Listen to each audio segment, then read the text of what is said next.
একটা নিউজ দেখলাম, কয়েকজন এটা ভিডিও করছে এবং বিভিন্ন পেজে এই নিউজটা ছাড়া হয়েছে এবং কিছু চ্যানেলও এটা নিয়ে সংবাদ প্রচার করছে। বিষয়টা হলো, জুলাই আগস্টে সাকিব আল হাসান যখন চুপ ছিল ছাত্র আন্দোলনের সময়, তখন সাকিব আল হাসানকে নাকি নাশকতার মানে নাশকতার উস্কানিদাতা হিসাবে সন্দেহ করত স্বৈরাচার শাসক শেখ হাসিনা। তো একটা জিনিস বলতে পারছেন, আপনারা বলেন যে সাকিব হাসিনার দালাল ছিল। তো সাকিব যদি হাসিনার দালাল থাকতো, তাহলে এই জুলাই আগস্টের সময় তো সাকিবকে সন্দেহভাজনের তালিকায় রাখার কথা না, কারণ সে তো তার কাছের লোক না। সাকিব আল হাসান সেই সময় চুপ ছিল, কারণ একটা ভয় তার ছিল, কারণ এই দেশের মানুষ তার নেগেটিভ বিষয়গুলো অনেক বেশি নেয়। কারণ কোনো কিছু সত্য মিথ্যা যাচাই কখনোই এই দেশের মানুষ করে না। যদি সাকিব একটাও টু শব্দ করত কোনো প্রকার, হাসিনা যদি টিকে যাইত, সাকিবের কী অবস্থা হইতো সেটা এই গণভবনের অনুসন্ধান যেটা যারা করছে, তারা যে সাকিবের বিরুদ্ধে তদন্তের যে গোপন তদন্তের যেই রিপোর্ট বা যেই ফাইলটা দেখছে, এতেই ক্লিয়ার হয়ে যায়। আর হাসিনাও ভালো করেই জানতো যে সাকিবের নামে যদি কোনো কিছু ছড়ানো হয়, সেটা এদেশের মানুষ ঠিকই বিশ্বাস করবে। কারণ এটা এদেশের মানুষ সাকিবের পজিটিভ বিষয় কখনোই ভালোভাবে নেয় না। সাকিবের নেগেটিভ বিষয়টা খুব সহজেই স্বীকার বিশ্বাস করে নেয়। সেটা সত্য বা মিথ্যা যাই হোক না কেন, তারা সেটা কখনোই বিচার করে না। সেজন্যই হয়তো এই বিপ্লবের পরবর্তীতে খালেদ মাসুদ পাইলট একটা ইন্টারভিউতে বলেছিল, সাকিব যদি একটা কোনো রকম কথা বলতো, যদি কোনো প্রকার হাসিনা টিকে যাইতো, তাহলে সাকিবের রক্ষা নাই। তো এই যে গণভবনের অনুসন্ধানে যেই ফাইলটা পাইছে সাকিবের বিরুদ্ধে গোপন তদন্তের, এটাই পরিষ্কার কিন্তু। তো আপনারা যারা বলেন সাকিব দালাল, আপনারা নিজের বিবেকেই দেখেন, এই যে এতদিন আন্দোলন আন্দোলনের এতদিন পর হয়ে গেছে, সাকিব সেই সময়ের এমপি ছিল। সে যদি কোনো মানুষকে তার এই ক্ষমতার দাপটে কারো ক্ষতি করত বা কোনো মানুষকে হয়রানি করত বা কোনো দুর্নীতি করত, কিছুটা হলেও প্রমাণ পাওয়া যেত। তার বিরুদ্ধে যেই মামলাটা হয়েছে, সেটা যে কতটা সত্য, সেটা তো আমরা সবাই জানি। আরেকটা হয়েছে, তার চেক বাউন্স হয়েছে, যেটা তার অ্যাকাউন্টে টাকা নাই, ব্যাংক তার থেকে ঋণের টাকা পাবে, সেটা না পাওয়ার কারণে তার নামে গ্রেপ্তারি পরোয়ানা জারি হয়েছে। তো সে টাকাটা দিবে কিভাবে? এই দেশে তো তার স্ত্রী এবং তার ব্যাংক হিসাব জব্দ করা।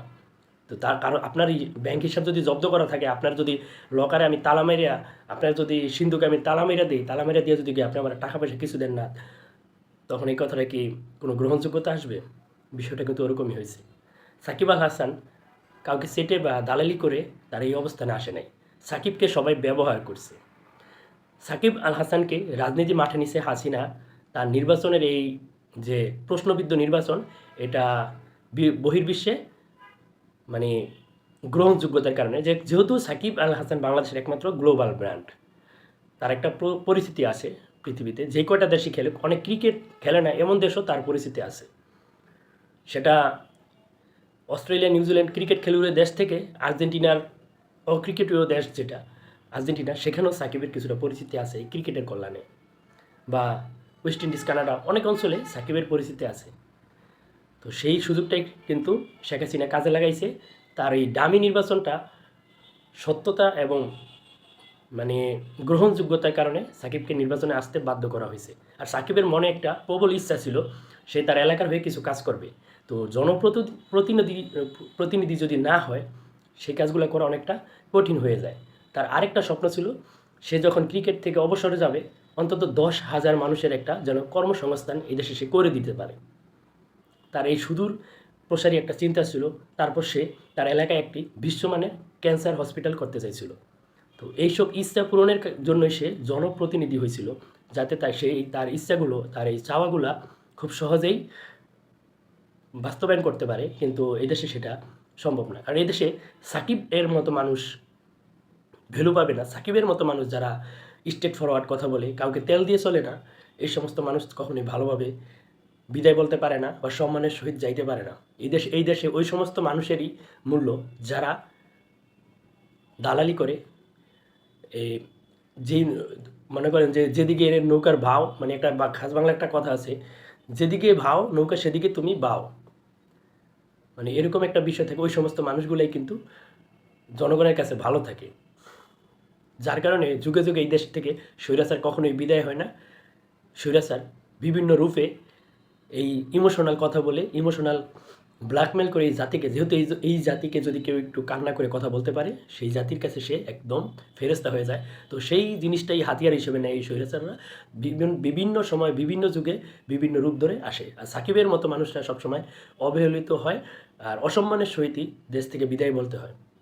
এই জন্যই হয়তো বাংলাদেশ কখনোই আমরা মানে হাতে গোনা দু একজন ছাড়া গ্লোবাল ব্র্যান্ড পাই না। এই কারণে হয়তো পাই না। আর সম্ভবত অদূর ভবিষ্যতে পাবো কি না সেটাও মানে কল্পনার বাহিরে। কারণ এই চ্যাম্পিয়ন্স ট্রফি দিয়েই দেখেন, আগে বাংলাদেশকে অন্তত 10 জন বিশ্লেষক যদি বিশ্লেষণ করতো, অন্তত 3-4 জন হলেও বাংলাদেশকে রাখতো। কিন্তু এখন নাই। কারণ কি? এই দেশের ক্রিকেটটাকে যায় যে ব্র্যান্ড হিসেবে দাঁড় করাইছে, এদেশের মানুষ তার সেই মূল্যায়নটা দিতে পারে না, এবং তাকে দল থেকেও এক প্রকার মিথ্যা অজুহাতে বের করা হয়েছে। যার কারণে এই দেশের মানুষ বা এই দেশের সেই ব্র্যান্ডের ভ্যালুটা এখন আর নাই। সামনের ভবিষ্যৎ জানি না কী হবে, সবসময় শুভকামনা থাকে বাংলাদেশ দলের জন্য। যেহেতু আমি একজন সাকিব আল হাসানের ভক্ত হওয়ার আগে আমি একজন ক্রিকেট ফ্যান, সবসময় ভালো চিন্তাই করি। কিন্তু যেই পরিবারের হাতে বাংলাদেশ ক্রিকেটটা এখন, খুব ভালো মানে খুব ভালো কিছু যে হবে খুব সেটা চিন্তাও করতে পারি না। সেটা তো বিপিএলেই দেখলাম। তো সবাই ভালো থাকবেন। অনেক কথা বলতে গেলে অনেক কিছু বলা যায়, না বললাম আর। সবাই ভালো থাকবেন।